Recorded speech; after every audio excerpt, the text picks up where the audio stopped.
Kofemizi içəndən sonra işimizə başlayırıq. Marmarino, İtalya keyfiyyəti. Bugün istəyirəm Prata firmasından Travertin Imperium materialından maraqlı bir dekor hazırlayım. Onu sizinlə paylaşım. İlk olaraq məhsulu götürüb rəngləmə üçün hazırlayırıq. Məhsulu tələsmədən yaxşı-yaxşı qarışdırırıq və tam bir rəngdə məhsul əldə edirik. Gördüğünüz kimi məhsul tətbiq üçün hazırdır.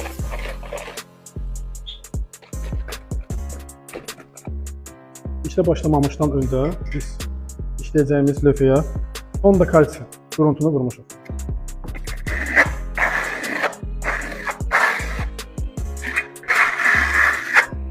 Məhsulu tətbiq edərkən nə çox qalın, nə də çox nazik vurmaq lazımdır.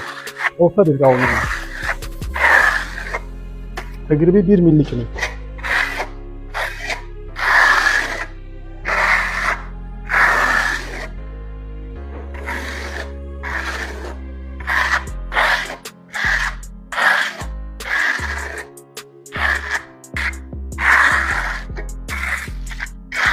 Kabartmalarımızı yekunlaşdırdıq.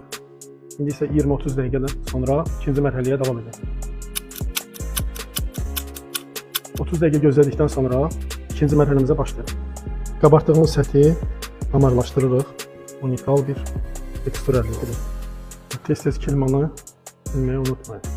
Dekoratorun istəyindən asılı olaraq ehtiyac gördüyü yerləri yenidən doldura bilər. Misal üçün bizdə burada səthdə köşəkliklər var. Bunu istəyirəm korrektorovka edeyim. Və belə korrektor etmək olur.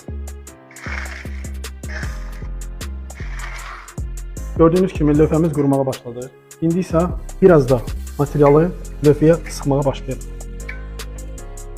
Daha hamar səth əldə etmək üçün sıxmaq daha məqsədə uyğundur. Gördüğünüz kimi unikal tekstur əldə etdik. Və indi isə bunu biraz da qurumağa buraxıb sonra buna velatura, yəni lak örtüyü tətbiq edəcək.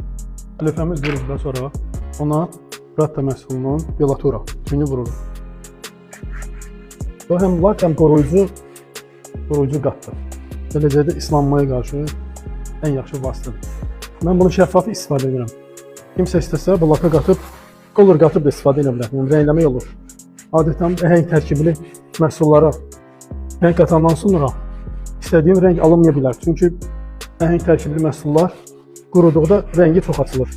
Yadınızdadırsa biz bunu ilk tətbiq edəndə bu tündürdür. Quruduqdan sonra rəngi açılır. Ona görə onu rəngləyəndə də onu nəzərə almaq lazımdır. Biraz tünd etmək lazımdır, əgər tünd istəyirsinizsə. Lakımızı tətbiq etdik. Normalda 6 saat tam quruma müddətidir. 6 saatdan sonra tam quruyur. Yəqin ki, sizə bunun rəngli növünü də göstərəcəm. Yəni rənglənmiş lakı necə tətbiq edirik, onu da göstərəcəm. Deməli, lakı tətbiq etdikdən sonra velatura. Bizim lövhəmiz qurudu və belə bir görüntü əldə etdik. İndi isə sizə velaturanı rəngli formasında göstərmək istəyirəm. İndi istifadə edəcəyim bir görüntü səthi vurulacaq. Teksturanın özünü üzə çıxarmaq üçün. Görürsünüz, alt hissəsi bazı rəng olaraq qalır. Ancaq biz üstəyə tətbiq edirik, iki rəngli bir fon olaq. İstədiyiniz yerdə daha kontrast olmaq üçün nisbətən tünd rənglərdən istifadə edə bilərsiniz. Misal üçün, mənim indi istifadə etdiyim kimi. Biraz da bu hissəyə verəcəm ki, daha təbii görsənsin.